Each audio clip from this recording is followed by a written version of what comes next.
लोकसभा चुनाव 2024 में प्रस्तावित हैं और भारतीय जनता पार्टी से मुकाबले के लिए कांग्रेस सहित अन्य विपक्षी दलों ने इंडिया अलायंस का गठन किया। इंडिया अलायंस की जो मीटिंग है नई दिल्ली के अंदर महत्वपूर्ण मीटिंग चल रही है। इस मीटिंग के अंदर तमाम मसलों को इसमें सॉल्व किया जाएगा, तमाम मुद्दों को रखा जाएगा। सांसदों का भी निलंबन हुआ एक प्रमुख मुद्दा है। इसके साथ साथ तमाम सीट शेयरिंग का जो मुद्दा हो सकता है, इसके अलावा किस प्रकार जनसभाएं की जाएंगी, किस प्रकार सीटों का बंटवारा होगा, इन तमाम मसलों को लेकर जो बहुत महत्वपूर्ण मसले हैं जो इस इंडिया गठबंधन अलायंस के जो फेट को निर्धारित करते हैं, उन तमाम मसलों मुद्दों को लेकर ये महत्वपूर्ण मीटिंग नई दिल्ली के अंदर आयोजित हो रही है। इंडिया अलायंस की गठबंधन की मीटिंग से ठीक पहले कांग्रेस ने बड़े चौंकाने वाला बड़ा फैसला लिया है और कांग्रेस ने 5 सदस्यीय नेशनल अलायंस कमेटी की घोषणा की है। नेशनल अलायंस कमेटी लोकसभा चुनावों के मद्देनजर बनाई गई है। इसके अंदर कांग्रेस के 5 बड़े शीर्ष नेताओं को इसमें शामिल किया गया है, जिसमें अशोक गहलोत, भूपेश बघेल, मुकुल वासनिक, सलमान खुर्शीद और मोहन प्रकाश शामिल है। मुकुल वासनिक को इस जो नेशनल अलायंस कमेटी है इसका संयोजक बनाया गया है और इंडिया गठबंधन के अलायंस की मीटिंग के ठीक पहले इस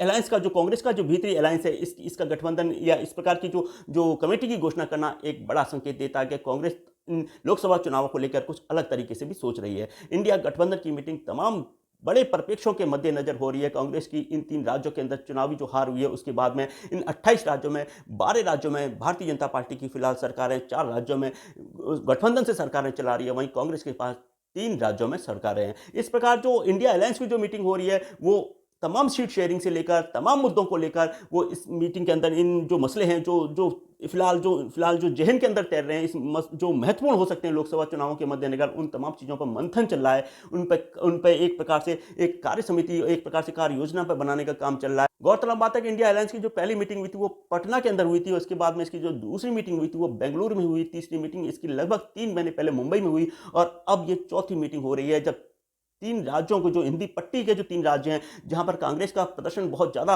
संतुष्ट करने वाला नहीं रहा है, निराशाजनक प्रदर्शन रहा। इन प्रदर्शन के पृष्ठभूमि में जो ये मीटिंग हो रही है वो कई महत्वपूर्ण संदेशों को, कई महत्वपूर्ण चीज़ों के मंथन के बाद में जो आउटकम निकलेगा वो इंडिया अलायंस के फेट को निर्धारित करने में बड़ा ही महत्वपूर्ण भूमिका निभाएगा। तो मिलते हैं एक नई वीडियो में जिसमें हम ये जानने की कोशिश करें कि इंडिया अलायंस की इस मीटिंग के बाद में क्या आउटकम निकल के आता है, क्या कंक्लूजन, क्या निष्कर्ष निकल के आता है। इन तमाम बातों पर, इन तमाम मुद्दों पर बात करेंगे। शेयर, सब्सक्राइब कीजिएगा। शुक्रिया, शुभकामनाएं।